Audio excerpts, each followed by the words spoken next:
chapter 2. The title says, "Can one person make a difference?" And it references James chapter 5, verses 17 through 20. And that reads, "Elijah was a man with a nature like ours, and he prayed earnestly that it would not rain. And it did not rain on the land for 3 years and 6 months. And he prayed again, and the heavens gave rain, and the earth produced its fruit. Brethren, if anyone among you wanders from the truth and someone turns him back, let him know that he who turns a sinner from error of his way will save a soul from death and cover a multitude of sins." So I found it interesting that, talked about Elijah was a man with a nature just like ours. So as we start talking about this and we get into talking a little bit about Esther and the difference that was made in her lifetime, what are some practical things that we can do to make a difference as just one person?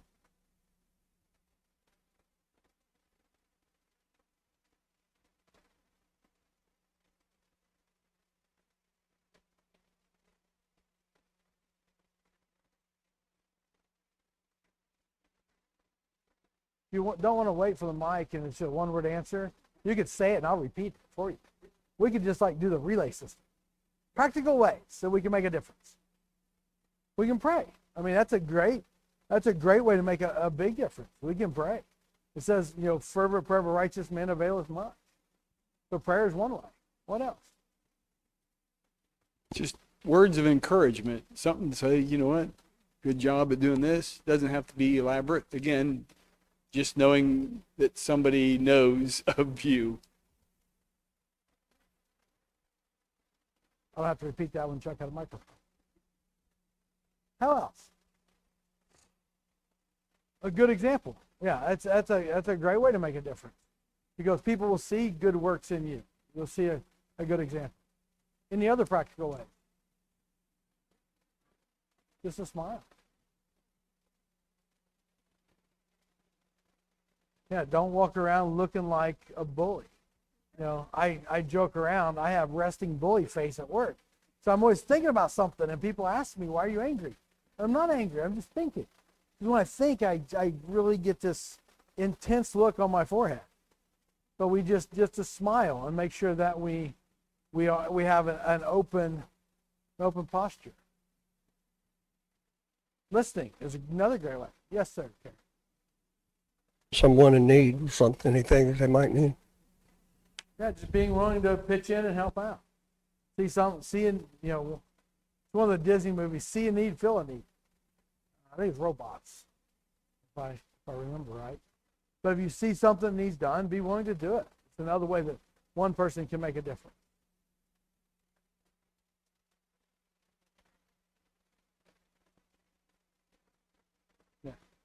Yeah, be willing to be always on the lookout to help someone or to take care of something that you see needs done. Anything else? Go back to tie on a couple of these, just simple encouragement. I've said many times, no one refuses a high five. Just give somebody a high five. It's actually, it's exciting, it's motivating, it's encouraging. Just have someone say, "Hey, I appreciate that." Quick high five. Sending cards, notes of encouragement, sending an email, creating a small text group. Just, "Hey, let's talk about something real quick." Just a real quick encouraging note. There are a lot of different things that we can do. And what's the interesting thing about all this stuff that we talked about? What does it do for you when you do this for others? What was that? Yeah, it lifts you up. It makes you feel good. It makes you feel good, especially when you do something for someone and then they acknowledge it and they come back and thank you for that. Hey, thank you for doing that for me. Again, it's a reciprocal encouragement.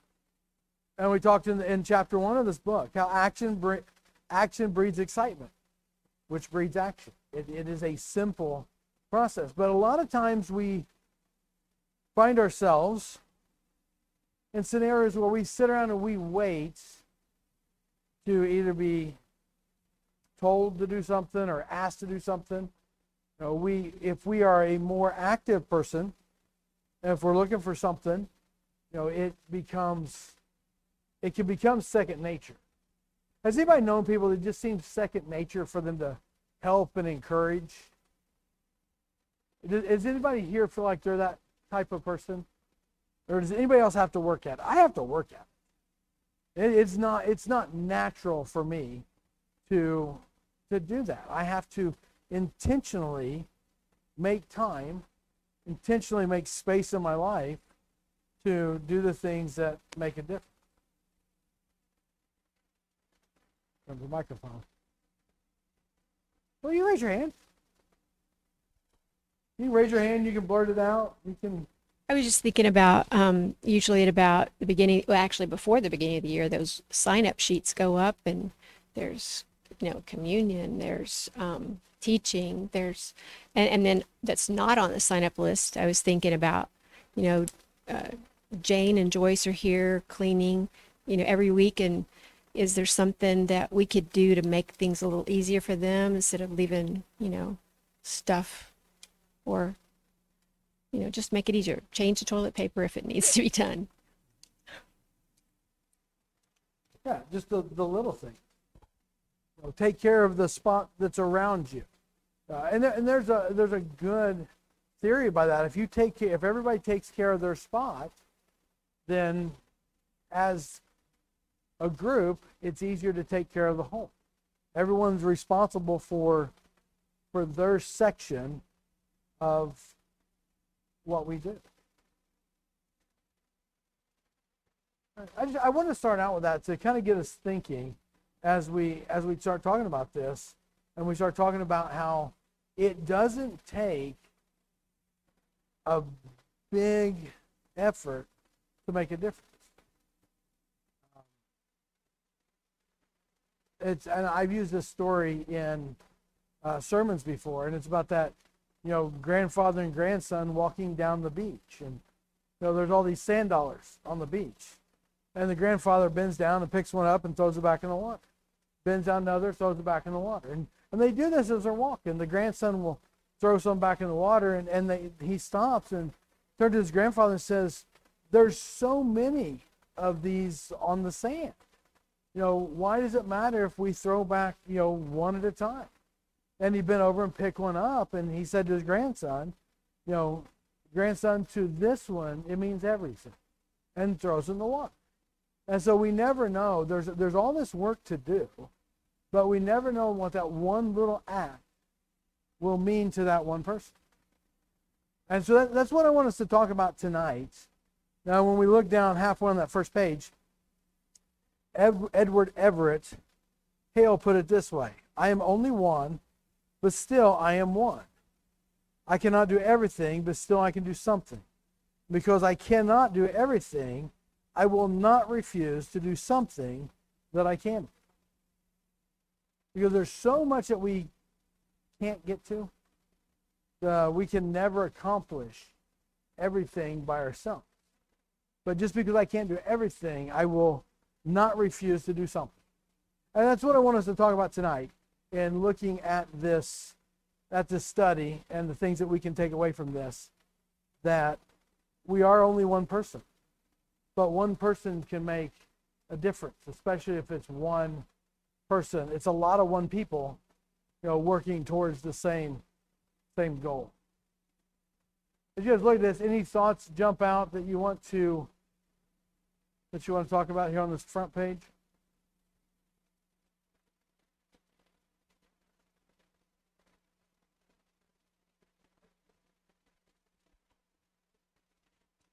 Well, it really stood out to me in the second column, second paragraph from the bottom.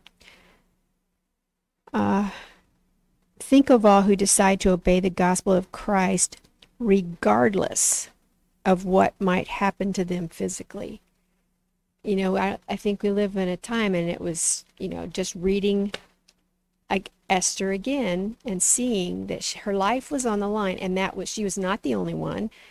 Tons of people in the New Testament too, their lives were on the line. Somehow I've always removed that from me and thought that that was because of the times or that was them or because of the threats.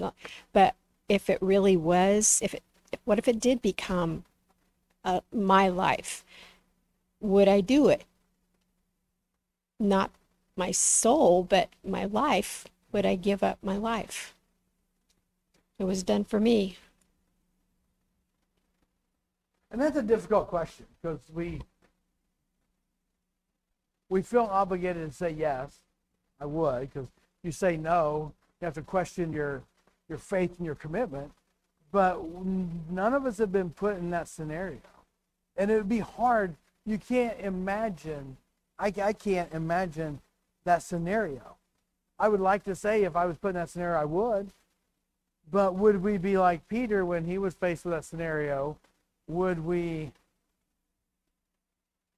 try and get out of it? Would we not stand up to that challenge?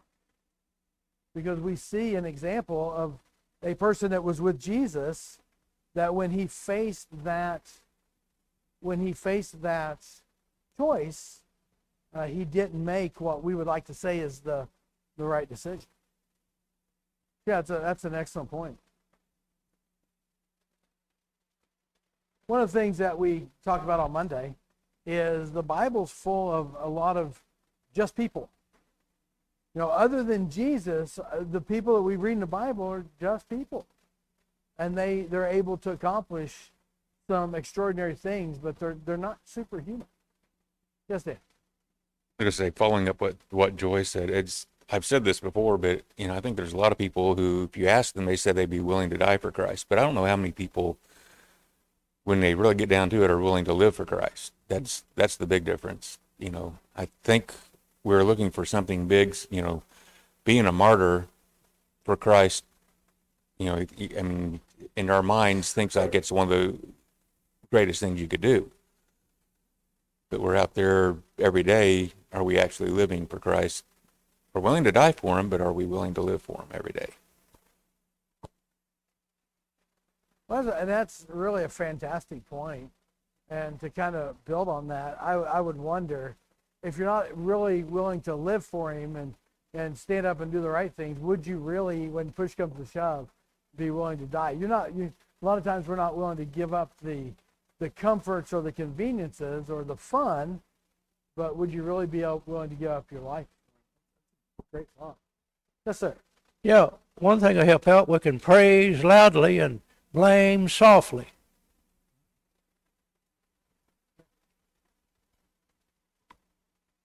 Absolutely. They talk too in the work world to praise publicly and rebuke privately. And I think we see that in Scripture as well.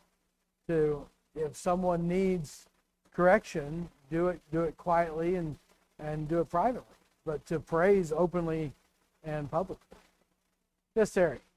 That's so easy for me to sit here and say to you, I'd take a bullet for you, brother. But if it come right down to it, would I? Can you? Jesus did for us. Basically what he did was take the bullet for us. But, you can say that. It's easy to spit out your mouth to say that. But you have to have a lot of love, a lot of care for someone to actually stand there and do that. Absolutely.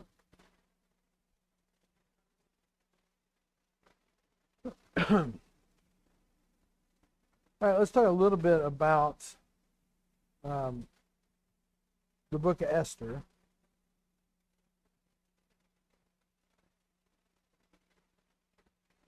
So other than Esther, is there any good Bible characters that you thought of that one person made a difference?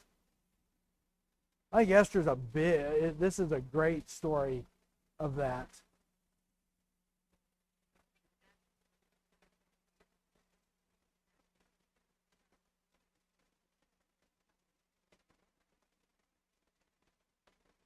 Okay. Yeah, Abigail's a great example. Joseph. Yeah. Joseph saved the nation and just, being a godly person.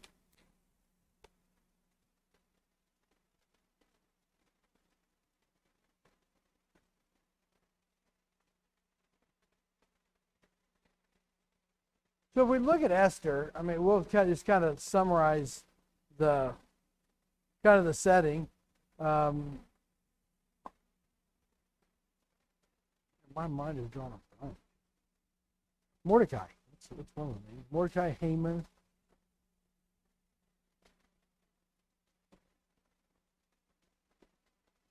All right. Who wants to give us a summary of what we see in Esther and how Esther was placed, where she was, and how it got to her opportunity to make a difference? Anybody want to tackle that? Andrew will tackle that.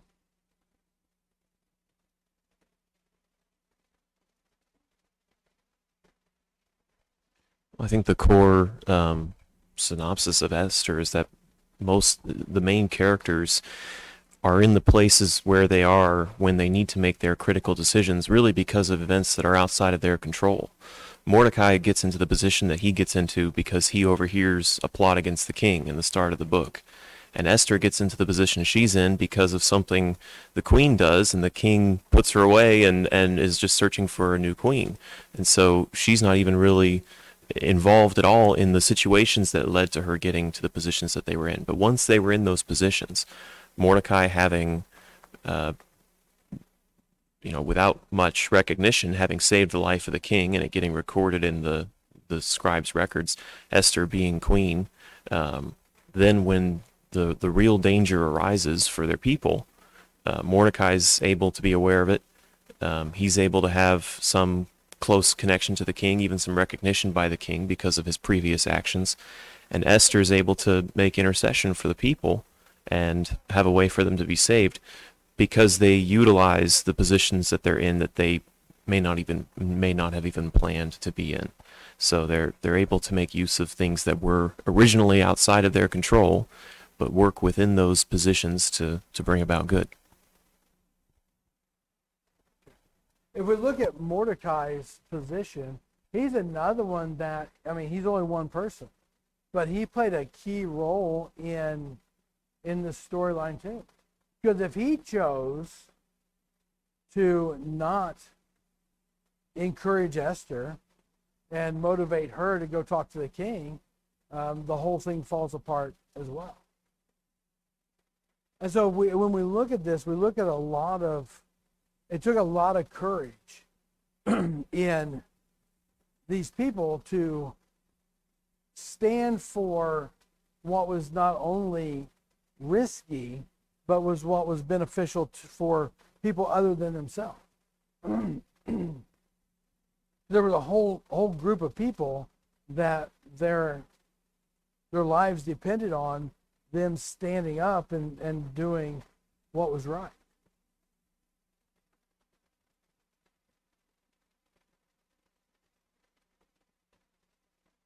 So when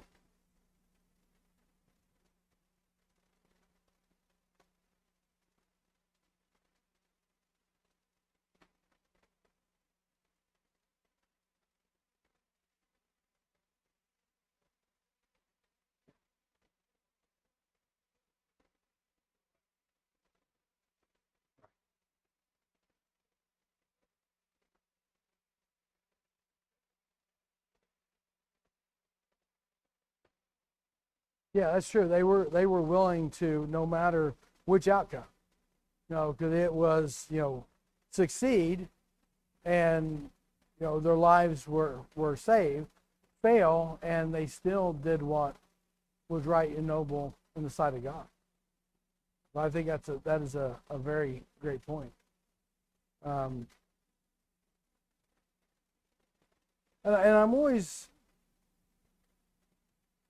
impressed, I guess is the word, astonished at just the courage that it took for Esther to do this. Just like she said, the king hasn't called for me in over a month. And so this is not a casual conversation. She had to really step out of what was the norm to make this appeal. And there was a lot that was writing on that. So it took the courage of Mordecai to encourage Esther to do what was right, and Esther to take that instruction and act upon it. That it was a very, very precarious situation that they found themselves in. And over through the end, I mean, it all worked out for, and we like when things work out well. I mean, you see this story and you see the people that are doing what's right prevail, and that helps us to, appreciate the actions. It goes back a little bit to what Dan was saying earlier. They were willing to live for what was right and to take the risk and be willing to, face the consequences if it did go bad. Anything else about Esther? As we look at the courage and the difference that one person can make. Don't want to get stuck on this, because I definitely want to get.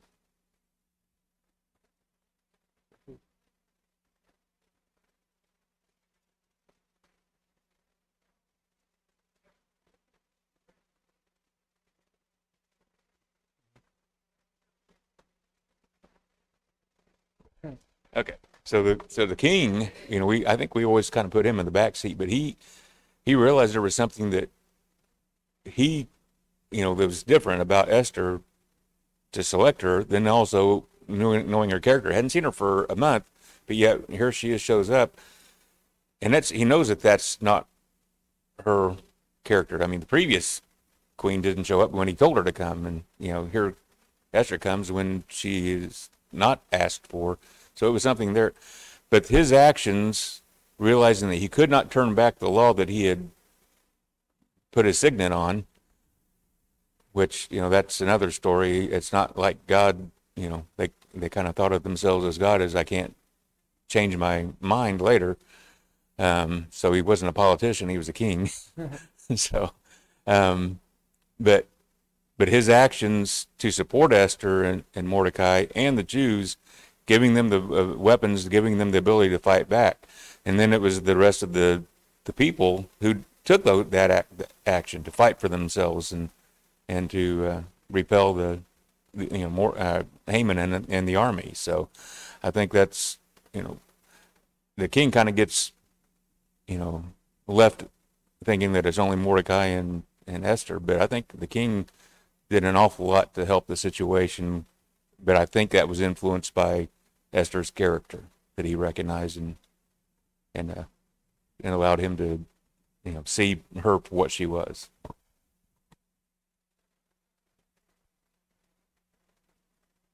Yeah, because that was, way out of character, way out of context, not normal. So for him to be willing to, accept her message and, figure out the best way to deal with this took a lot on his part too. So in this, we see a lot of individuals that played, major parts in the story. All right, then we see. Oh, yes, Jim. I think the thing that's quite unusual about Esther is that everything in the account is you would say is not probable. It's except everything's just kept falling into place. It fell into place for Esther. It fell into place for Mordecai, and who was the other guy? The Haman. Man, talk about stepping in it. That guy really made a practice of saying the wrong thing at the wrong time. But I think it's something that in this entire book, God is not mentioned at one time, and no mention of synagogues, no mention of that except, we have Jewish people that are living, under, the rule of a conqueror. And yet all these things, it's just like what you'd go in and say, what can happen, or what did happen, and it was always that thing of the best choice, the best selection of choosing in these events is always working out to where it's going to favor Esther or Mordecai. And I think it's, you say, what does one person make? Well, certainly if Esther had not agreed with Mordecai to go ahead and try and talk with the king, or if Mordecai had bowed in obeisance to Haman when he went by, all these things, come together to produce an outstanding event for him. Just one person at a time. Yeah, and while we don't see the name of God mentioned or much about him, you can look at this and see the providence and the hand of God in this. There's a lot that went into this. So then it switches gears, talks about David, and his opportunity when he comes up against Goliath. When he came up and his brothers were not willing to fight Goliath. He was one person that stepped up and said, I'll take on this big man. I'm not afraid of him. My God will protect me. And so shortly after that, they try and outlay him with armor. And he says, no, this is not for me. So he takes, his, 5 stones in a slingshot and, kills Goliath with one shot. So that's one person. So you had all these multitudes, these armies that would not take on Goliath. But you had the one in David that said, I can do it. And so there's a big risk sometimes in stepping out and doing things, but when we see over and over, if God's on our side, we can do great things. And he goes down and said, could it be in our time to stand and be the answer to all these different things, all these different prayers, and the one person that's, that is a potentially, a struggling brother or sister in, all kinds of different items. Could I be the one person that could make a difference? Could I be the one person that could encourage, that person that doesn't feel connected to our group? I wrote in the top of this a couple weeks ago that, to have a friend, one must be friendly. Can I be the one that helps a person, learn how to be friendly, learn how to make friends?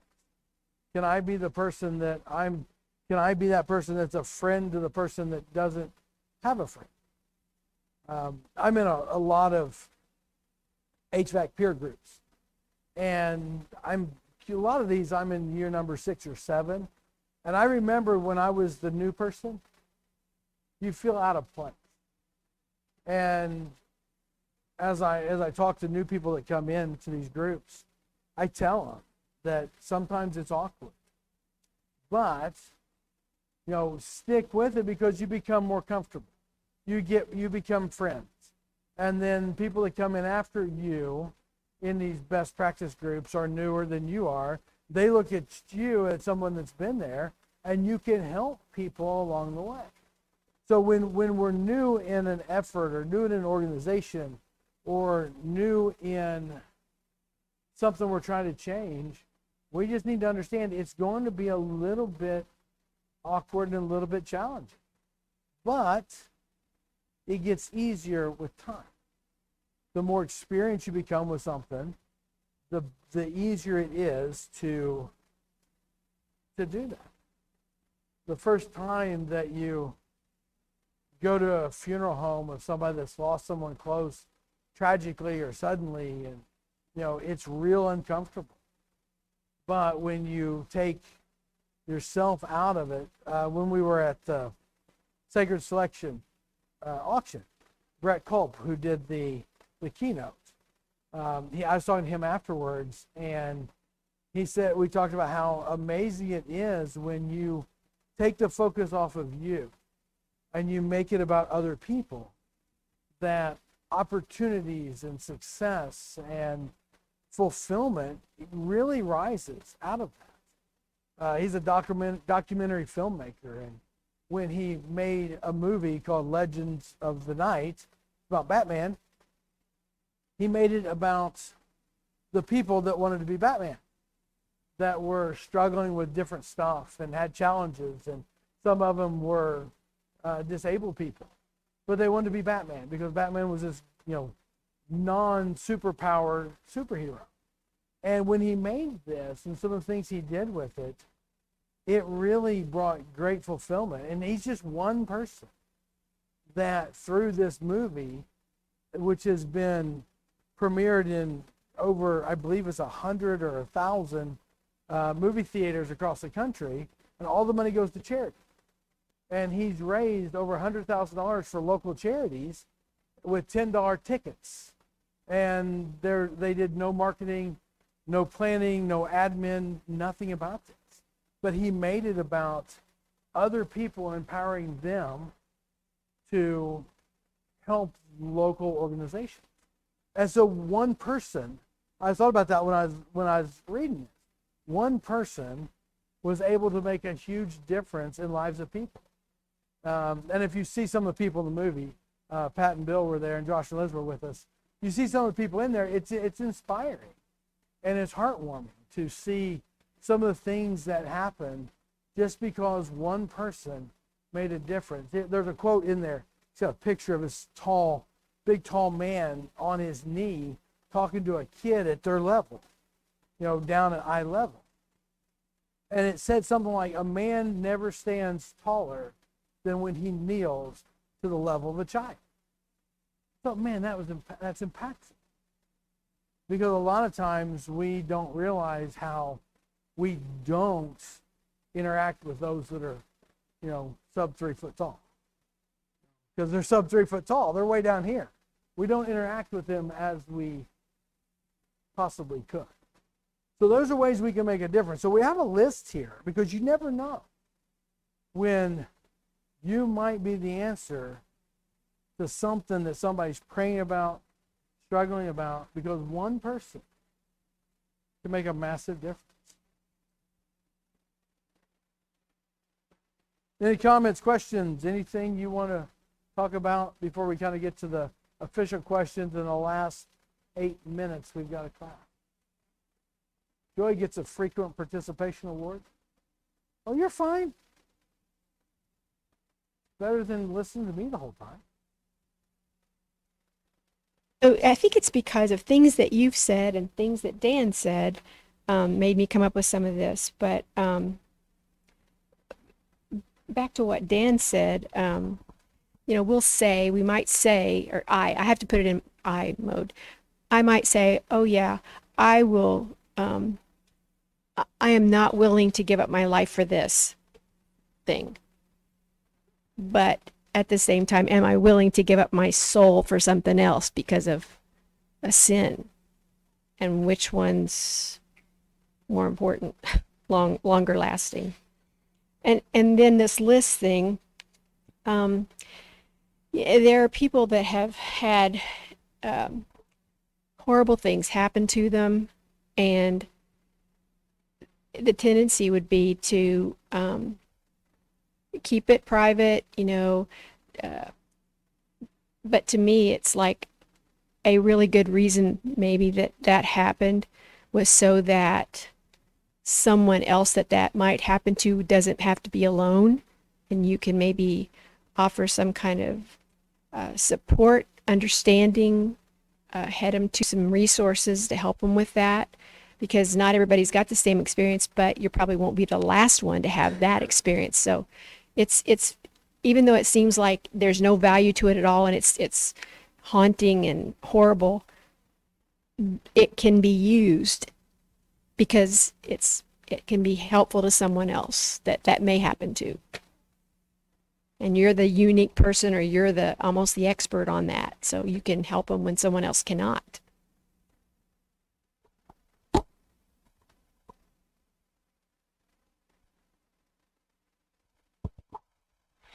I was just noticing in a couple of different passages from like Titus and Ephesians, where it talks about our good works are really in response to what Christ has done for us. Where it talks about in Titus 3, Jesus Christ our Savior, so that having been justified by his grace, we might become heirs, having the hope of eternal life. This is a trustworthy saying, and I want to stress these things so there's purpose there, so that those who have trusted in God may be careful to devote themselves to doing what is good. And you know how I like to break down words, and that word devote there, the DE is formally, and the vote is to vow. So we formally vow to ourselves that we're going to do good works. I think Brace had the lesson not too long ago on mindset. It's that mindset that we are going to, because of what Christ has done for us, we're going to be actively involved and do good works.